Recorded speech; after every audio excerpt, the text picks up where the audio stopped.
Hello, true believers. Welcome to my channel, Mr. Miracle Comics. My name is Dave. Today I have 5 more undervalued comic books for us to take a look at. All right, so still looking at the fallout from summertime, specifically San Diego Comic Con and D23 and all the announcements that happened at those two big events over the summer. Lots of movie announcements, streaming service announcements, television, all kinds of stuff that's been happening. What's been exciting me now is they're talking about just how big they want to make that Disney streaming service, right? And they're talking like putting out 5 feature films a year and then several streaming products as well based around Marvel superheroes characters every year. New Star Wars streaming after The Mandalorian, more Star Wars movies. After the movie that's coming out at Christmas, and there'll be more going on for Star Wars. That's not going to be the end of all the Star Wars movies. So lots that they're talking about coming up, and that's our sweet spot. That's where we want to be. We want to be in that sweet spot, buying those books before the announcements happen. Right? Once we have an announcement, man, stuff takes off in a big way. Now, we can still find a few books that are undervalued that people just haven't realized are tied to those characters that have an announcement. Lots of the times, that's what these picks are. Lots of times, I'm like, this is a really, exciting character, and there's a really good chance they're going to show up. And boom, they do, right? And, one of the characters that got announced was the Black Knight, right? Kit Harington, the actor, is going to end up playing the Black Knight in the Eternals. And this book shot up in value like crazy. Went on eBay and looked. I already had it myself, but I went on eBay and looked, and I saw at least 10 copies sell within the 5 minutes of that announcement. People were just buying them up, $40, $60, $100. They didn't care. They were just buying up a copy of Avengers 48, right? So, whoa, now it's slowed down a little bit. It's jumped back down, but it will rise, especially once there's any kind of trailer that generates interest in that character, right? If Kit Harington's in the trailer for the Eternals, they're going to be like, who's that guy? Oh, he's the Black Knight. And, oh, I collect comics and blah, blah, blah. Not everybody follows every blog on YouTube or on the internet about, what's hot and coming up. But once they see that first commercial or get some really solid, set photos or something like that in big blogs, that book starts to shoot again, right? We're going to see another big rise. So I'd wait right now on this Avengers 48. I'd wait for not too much longer, but maybe right around Christmas time, because I think everything will be calming down. But also based on the Black Knight, there's a few books that are related to the character that just, they're going under the radar. And one of my picks, and this book I've spec'd on before, and it is Marvel Superheroes number 17. Okay, so this book is from 1968. And the reason that this is a good spec book is that it has the Black Knight's origin story in it. Right, tells how he came to be the Black Knight, why he's the Black Knight. It's the first time the original Black Knight and Dane Whitman, the Black Knight that's going to be in the movies, meet. It does have a first appearance of the Ebony Dagger, which I don't think is a big deal. However, the origin story is a good one, right? I like origin stories for their undervaluedness. A lot of people are, ignoring them, but in the last few years, I've started to see them pull up in price. More and more people are getting more interested in it. If you need a full first appearance of a character, yeah, there's the first time we see him, but who is he? What is he? Where's he from? What's his powers? What's his motivation, right? The origin story fits into that first appearance. You need the origin story to have a complete first appearance of a character. Anyways, this is the Black Knight's origin story contained in this guy. Back when I spec'd on it, I spec'd it on my January 30th video of this year. So that was quite a while ago, 10 months ago. I was looking at books, near mint copies of this book going for around $25, probably even find a few for around the $20 range. This book has seen a jump since the announcement. There are people out there who do know how to collect comics and do know about the spec game, and so they bought it up, but it was nowhere near the frenzy that this book was going for. right? So there's still room to grow on this book as it becomes more known and known. I found myself a better copy, a much nicer copy, than the one I had in my January 30th video. I found this not too long ago, right? Just at the back of the in the back of the box in their collectible comics, and I got it for $30, right? So that was even post announcement. So they're still out there in the wild, right? I've seen them go on eBay, really nice ones around the $50 mark, but they're starting to creep up, right? You can do your shopping, you can still find this book. If you're hunting, you don't have to buy it tomorrow, you don't have to buy it right as soon as you see this video. Shop for it, right? You can get it around the $30 mark, which I think is a good price. If Kit Harington, he's such a big actor, I don't think they're just going to put him in one movie. That would make sense. If he becomes an Avenger and becomes a big part of whatever the Avengers are going forward, this book should see a nice rise over the next few years, right? So I still think at $50 it's a good deal. I think at $30 it's a good deal. Even a little bit higher if you're getting a really, really nice copy of it. But it's up to you. I like origin stories, like I said, and I think the Black Knight is going to be a big character. They're not going to pick Kit Harington, who's such a big popular actor currently, to just play a little 20-minute cameo role in a movie and then be done. So, from 1968, Marvel Superheroes presents The Black Knight, number 17. Okay, good pick. All right, so the next one, I'm thinking about movie properties again, right? So we know that there had an announcement for Doctor Strange, the Multiverse of Madness, right? And so who's a Doctor Strange villain that would really fit well into that role? And I picked his first appearance, which is in Marvel Premiere number 10, and it's from 1973, and it's the first appearance of Shuman Gorath. So, or Gorath, if you like. He is a very big, powerful, ancient magic creature that lives on his own plane of existence. It keeps trying to come into our plane of existence and take over everything. Of course, Doctor Strange, being the Sorcerer Supreme and the protector of our universe, stops him several times. Barely stops him. Shuman Gorath is such an incredibly powerful character. In his own plane of existence, he's unstoppable.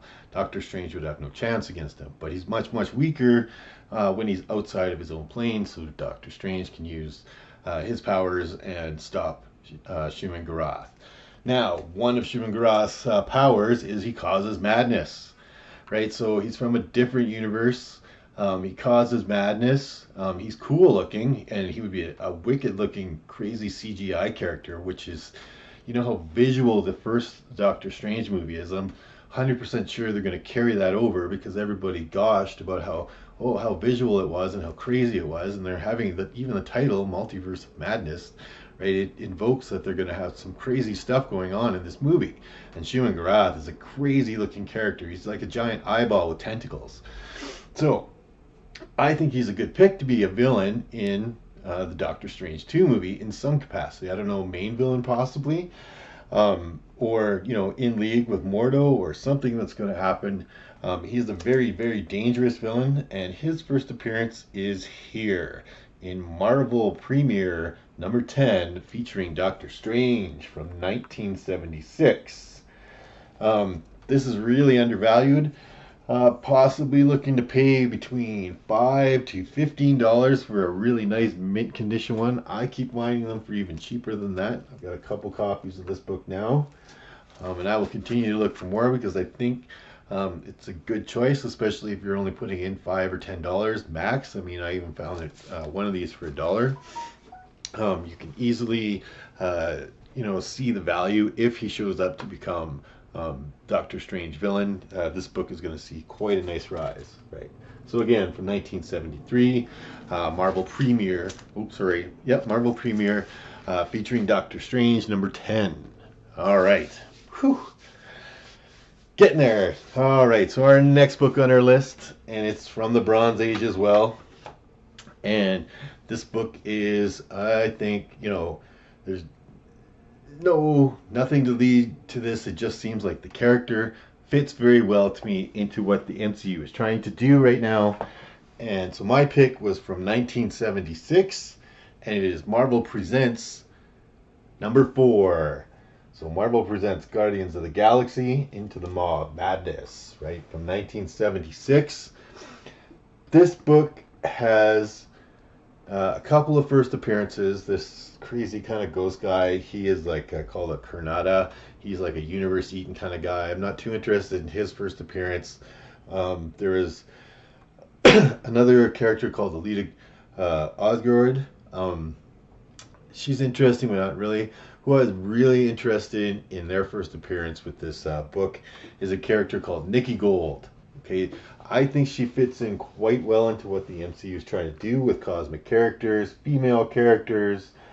She was a member of the Guardians of the Galaxy.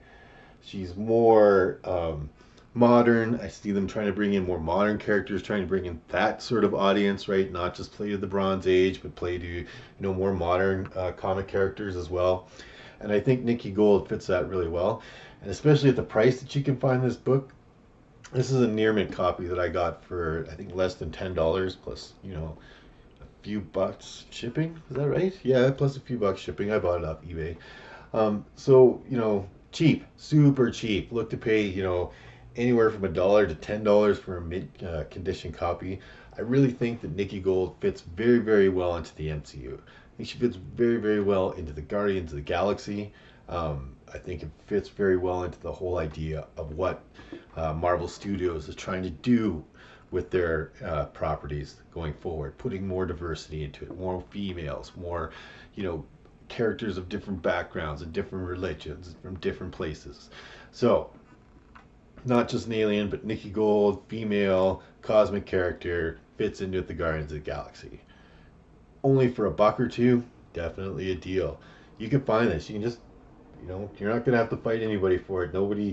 This is on nobody's radar right now at all, right? I'm just taking a speculative guess, trying to, like I said, get ahead of it, right? If you have this book in your collection already, before there's even a slight hint of a rumor, you pay the cheapest price you can for this book. Once there's a rumor, and then if there's an actual confirmation of any kind of appearance, you'll see books like this rise quite a bit out of the dollar bin, right? Again, I'm already getting multiple copies of this one when I find them. They're not too hard to find. I think it's a really good, strong pick for especially at the price that you can pay for it now. So, Marvel Presents #4 from 1976, which has the first appearance of a character called Nikki Gold in it. Also has Alita Osgood and the Karnata in it, or Karnata, if you'd like. All right, so let's do a couple modern books now. Again, totally, based on spec picks and stuff like that. And my pick for the next book, and again, leaning towards what Marvel's doing with its diversity and all of that other stuff, I'm going to pick Vengeance #1, okay, which has the first appearance of America Chavez in it. She is a great character would fit perfectly into what the MCU is trying to do, more on their street level side, more on some sort of replacement team for the Avengers, right? They're looking to put women in there, all sorts of, like, she's Hispanic, so that's perfect, right? Like, it's always fitting in. It doesn't have to be always this whitewash Marvel friggin' universe, which is not realistic. That's not the way the world is. So, I think this is a great pick. There's been this book did see a spike in price at one point, but there's been a big fall off in that price. And now this book can be had. It's in its low dip right now. I think it's a good buy now. If there's ever an announcement that American Chavez is actually showing up in the MCU streaming service or anything, and think how many movies they're talking about putting out there. Think about how many streaming shows. Pick characters that have a lot of appeal to them, like American Chavez. Right? It's easy. This book is going, around the $30-$40 mark right now. Right? It was seeing highs of around $60-$70, so it's fallen back quite a bit. If you grab this book now, I think, if she shows up, you're going to be real happy you did. If she doesn't show up, you only spent $30-$40. It's not the end of the world. Not, not happy about it, but I think it's, a really strong pick, and I think you should get it if you're going to get it now. All right, so that is from 2011, Vengeance #1, first appearance of American Chavez. All right, and to go along with that, of course, is my next pick, which is also a modern comic, and it's from 2008, and it is Adam, Legend of the Blue Marble #1. All right, first appearance of the Blue Marble. Blue Marble, again, a character that fits in very well with what the MCU is trying to do. He is also a member of a team called the Ultimates. Now, from what I understand, there was going to be an Osborn kind of thing tied into the movies that was going to lead to a Dark Avengers. But when Sony pulled the plug, they pulled the plug on Oscorp kind of things. That's why you saw the Oscorp building in the commercial, but wasn't in the actual Spider-Man movie. Or, was it Spider-Man? One of the movies. Because they pulled the plug, so they weren't sure they were going to be able to do this whole thing around Norman Osborn. Now Marvel's like, whoa, whoa, whoa, we are not hinging any of our plans on Sony anymore, right? They're going to pick a different team. Young Avengers, that's pretty much a go, right? They're setting that up so obviously. I'm about 85% sure we're going to see a Young Avengers of some sort. My next two teams would either be the Ultimates or the Thunderbolts, right? So Blue Marble, he was a member of the Ultimates. American Chavez was a member of the Ultimates. Captain Marvel was a member of the Ultimates. Black Panther was a member of the Ultimates, right? The second Ultimates team. So all of those characters seem to fit really well into that whole diversity thing that Marvel Studios is really looking for. If they're going to replace the team, they're going to keep the Avengers name, Young Avengers, right? They've put too much money into Avengers to let it go. So Young Avengers, that alone makes me think, yeah, for sure they're going to have a Young Avengers. But they're going to have a different kind of team set up. And I know they're going to want to have a lot more diversity and stuff, more females, more people of color, all kinds of stuff, right? So I have a firm belief that, first appearance of the Blue Marvel, that the Blue Marvel would definitely make an appearance in a team kind of like that. This book is not cheap by any stretch. It goes up and down in price, up and down in price. I got this one for just under $100. If you do your shopping, you can find it, anywhere from $75 to just over $100. And I still think even at that price, it's a good investment. I was reading on Key Collector, there was just over 17,000 copies bought, right? So now, how many of those copies survived? How many of them ended up getting crushed, getting returned, winding up in dollar bins, and still somewhere out there in the wild? How many got wrecked? How many are in decent condition, right? So getting this book now, because the Blue Marvel gets announced as a member of any kind of team in the MCU, even in a streaming, this book's going to see quite a healthy jump, right? Because there's so few copies, 17,000. That's like less than half than a normal print run for a modern book at this time, right? So, like I said, who knows how many of those are out there, how many survived, how many are in good condition, how many are beat up, right? You got to think we got to eliminate at least 10% of all those books as being so far degraded they can't be collectible anymore, right? So there's only a few of these. Definitely want to get one of these because if the Blue Marble shows up, they're going to get snapped up, and there's none of them to replace them, right? So people are going to hoard this book up. So, 2008, Adam, Legend of the Blue Marble, #1. Look to pay around, $75 to $100 for this if you do your shopping properly. There are lots of people on eBay asking way too much for this book. Don't go crazy. That's raw. That's a raw price to you, okay? So, I think it really fits well into the MCU, and I think it's a good buy. So that's our top five. We don't do top five. That's just our 5 picks for this week. Thanks so much for joining me today. Thanks so much for watching. Please like and subscribe to my videos. I'll be back with another video real soon. This has been Mr. Miracle Comics. My name is Dave. Just reminding you, Wednesdays might be new comic book day, but every day is old comic book day. Alright, I'll see you next video, guys.